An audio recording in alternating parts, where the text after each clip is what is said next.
gaazexeessummaan kaleessaaf har'a jiru akkamitti hubanna kaleessa akkam ture har'a maalirra jira kan jedhu daqiiqaa sadii kenna sana booda taayitilii dhuunfaa keenyatti dabarra pirezidaantii waldaa keenya Naziif.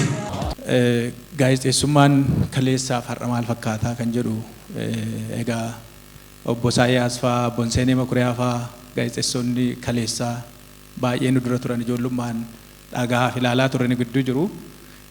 Dur gaafa jennu gaa kan isaan duraa isin ilaallata. Dur dhaabbataa miti.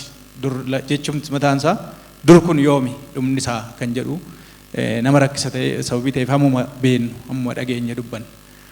Egaa obbo Isaayyaas fa'aa Xuruu Warqee fa'aa yookaan obbo Seenee Makuriyaa fa'aa dura kan ture akka seenaa irraa dubbisnu akka dhageenyutti yerootti afaan Oromoo keessumaa afaan miidiyaadhaaf hin taane akka afaan simbiraatti miidiyaatti dhiyaachuu miti bataskaana keessatti illee ittiin hin lallabamne gaazexaan ittiin hin barreeffamne qubee mataa isaatii yeroo ittiin qabne ture. Gaazexeessummaan bara sanaa maal akka fakkaatu namoonni lubbuun gidduu jiran har'allee hin argamne natti fakkaata. Obbo Mahammad Qopheefaatu dubbataniiti waan baay'ee dubbatu. Sagantaa qophii afaan Oromoo jedhamu biyya keessatti qopheessuun yeroo itti dadhabame Somaaliyaa Moqaadishootti reediyoo Moqaadishoo jedhamu yeroo itti hundaa'e faan seenaan nutti hima. Gaazexeessummaan bara durii hamaa ture jechaadha. Lubbuus hin dabarsa. Itti qaana'uutu jira. Afaanuma kana dubbachuuf itti qaana'uun bara ture. Sanaan immoo warri itti wareegama gurguddaa baasan qabsoo guddaadhaan qabsoo ijaarame godhamee egaa qabsoon hin ijaaramin uummata Oromoo keessatti naannoo qonnaan bultoonni adda addaa fincila uummata Baalee qonnaan bultoota Baalee kan jedhamu jira. Sanarraa dhufee immoo ijaaramsi Maccaatuu lamarraa immoo gara ijaarsa Abaawootti dhufee sanaan qabsoon wal hirkaa fuudhamaa dhaloonni qabsoo wal hirkaa fuudhaa sadarkaa ammarra geenye sadarkaatti afaan Oromootiin sa'aatii 24 guutuu chaanaalii tokko qofatu hin taane chaanaalii geeggeeddarree ilaaluu dandeenya irra geenyee jirra jechaadha. Kanaaf gaazexeessummaan kaleessaa gaazexeessummaa ogummaa nama qaanessuuf ogummaa nama ajjeesu ogummaa lubbuutti kaffaluu barbaachisu ture ogummaatti biyyaa bahuun namarra jiraatu ture. Kanaaf ogeeyyiin keenya bara sanaa biyyaa ba'anii biyya ormaatti kooluu galaa ta'anii garuu achuma ammoo afaan Oromootiin uummata isaaniitti yeroo dubbachuuf carraaqaa turan ture. Sanarraas dhufuudhaan egaa seenaa sana obbo Isaayyaas fa'aa obbo Seeneen fa'aa afaan Amaaraatiin hojjechaa ture jechuudha.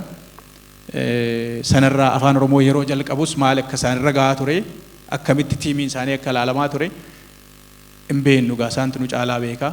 Ani garuu kan faanaa keessatti kutaa afaan Oromoo kutaa afaan Amaaraa gidduu garaagarummaa ture akkamitti akkatti kutaan afaan Oromoo ilaalama afaan Oromoo afaan baay'ee galii baay'ee hin finnee fi odeensi baay'ee hin qabne godhamee yeroo ilaalamaa ture jira. Sanaanis qabsaa'onni gaazexeessitoonni iskiriiptoo isaaniitiin sagalee isaaniitiin qabsaa'anii harka amma irratti geenye irraa gaazexeessummaan Oromoo amma immoo akkan taajjabutti babal'ate garuu professionalism kan jennu immoo kan duraa caalaa baay'ee yeroo itti irra geenyee jirra. Gaazexeessummaan babal'atee jira. Afaanni keenya carraa adda addaa filannoo adda addaa qabna. Televezyiiniidhaanis reediyoodhaanis barreeffamaan dhibus carraa bal'aa qabna. Garuu iskiilii fi professionalismiin immoo kan duraarra yeroo itti gadi bu'eedha. Kanaaf hojiin diriim joornaalizimii yeroo itti baay'ee barbaachisu yeroo itti gaazexeessummaa keessatti iskiilii guddisuun barbaachisuu fi leenjiin barbaachisu keessa waan hundaa'eef yeroo isaa kan eeggatee amana. Egaa gaazexeessummaa kaleessaaf har'aa anamma nu badhetti akkasitti ilaala. Mata duree yookiin gaaffii asirraa ka'e irratti waan gabaabaa jechuun barbaada. Gaazexeessummaa kaleessaaf har'aa madaalchisuun xiqqoo rakkisa. Maaliif haalli kaleessa turee fi haalli har'a jiru adda addadha. Akka warri kaleessaa keessatti hojjechaa turan keessatti miti har'a nuti kan hojjechaa jiru waan ta'eef isa kaleessaarra har'a wayyaa isa har'a kaleessa wayya jechuudhaaf xiqqoo rakkisa.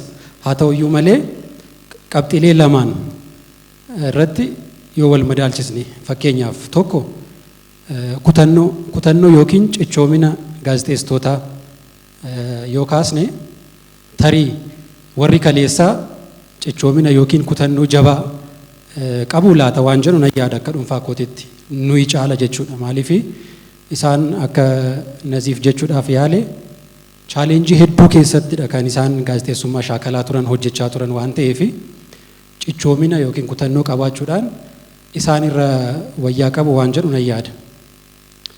Gara qabiyyeetti yookiin immoo gara professionalism isaan Naziif kaasetti yoo dhufnu an xiqqoo Naziif irra yaada addaa nan qaba.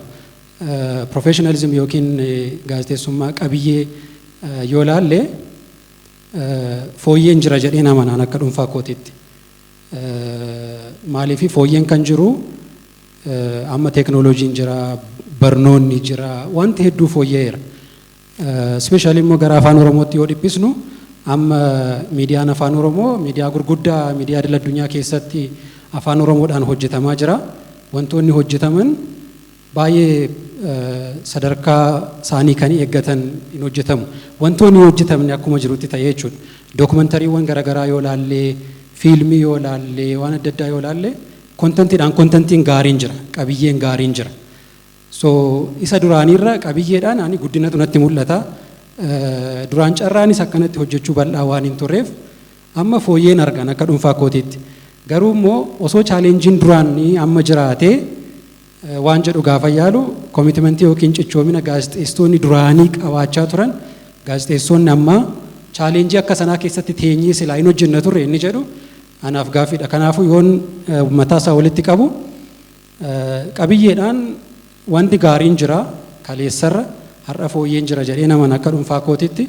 Garuu immoo gaazexeessitoonni kutannoo warri kaleessaa warri hangafoonni kaleessa qabaachaa turan rakkoo isaan dandamatanii hojjechaa turan yoon ilaalu akka kutannootti laaffinni hin jira waan jedhu kaasuu barbaadeen galatooma. Fikka irratti ani gaazexeessummaa yeroo durii baay'ee jiraadhee nagarree practicalis experience ni qabu baay'ee xiqqoodhaa umrii waggaa tokkoon qaba gaazexeessaa ta'e kan hin hojjedhe. Kana booda gara bara barsiisuutti tanca'ee kanaaf obbo Isaayyaaf faa akkasumas gaazexeessitoota buleeyyii fuuldura keenya jiran dursee waan kaleessaa himuuf baay'ee natti ulfaata. Maaliif himuu hin danda'u waan ta'eef. Maaliif ani bifa litireechariidhaan naareetiivii jiruun beekaa sirratti waan jedhuun barbaada waa jechuun barbaada. Kaleessa akkuma isaan jedhan waan isaan jedhan irra hin deebi'u. Waan gaazexeessitoonni dur argan karaa miidiyaa adda addaas darbaa tureera isaanis nuuf ibsaa turaniiru. Chaalenjii mana miidiyaa ministirii miidiyaa keessatti isaan mudatu afaan kanaan hojjechuudhaaf chaalenjii isaan mudataa ture karaa adda addaa dhagaa turtaniittu. Chaalenjiin sun amma jira moo hin jiru seeduu akka ijoo dubbitti waasni tuquun barbaadan. Chaalenjiin sun akka qorannoon mul'isutti ammayyuu jira. Ammayyuu jira garuu akka durii mul'atee hin jiru karaa adda addaati. Karaa dhoksaadhaan karaa adda addaati kan inni jiru. Miidiyaa ministirii miidiyaalee gurguddaa akka EBC keessa ammas gaazexeessitoonni hojjettan as keessa jiraachuu dandeessu. Istoorii isaan nutti himan ammayyuu akka chaalenjiin jiruttidha. Yeroo dhagnee interview waa tokko goonu jechaadha. So bifa jijjiirratee ammayyuu jira garuu cabsinee ba'aa jira moo hin jirru seedhuuf immoo cabsinee ba'aa jirra mo'achuu duwwaan nu hafa. Mo'achuuf immoo akka kana waltumsuu akka kana beekumsaan